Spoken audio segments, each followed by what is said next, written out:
Okay, in mineral nutrition, here the plants will absorb the minerals from the soil. So let us see the translocation of solutes inside the plant body.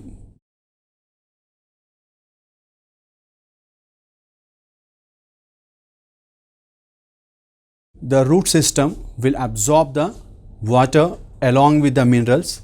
So that is the solutes which are required for growth and development of the plant are being absorbed by the root system. So they may be in the form of inorganic salts or ions. So these ions which have been absorbed by the root have to be translocated to different parts of the plant body wherever they are required to perform their metabolic activities. So here how these ions or inorganic substances will be translocated from one part to the other part. So it have been analyzed that the xylem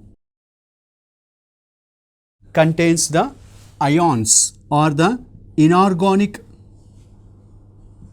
ions or the salts which are required for the plant are being present in the xylem. So that was chemically analyzed that it contains, the xylem contains these ions.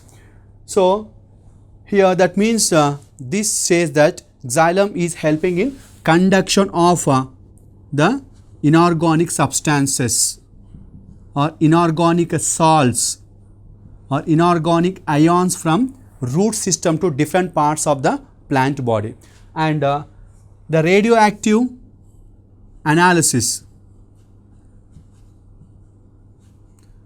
also been confirmed that the substantiate translocation of these inorganic ions is done by xylem tissue only.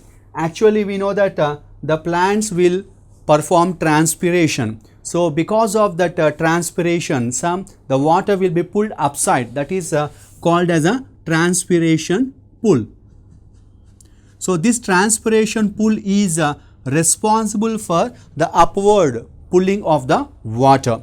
Along with the water which have been conducted or pulled through inside the xylem tissue, the solutes or the inorganic ions will also be pulled along with the transpiration pull.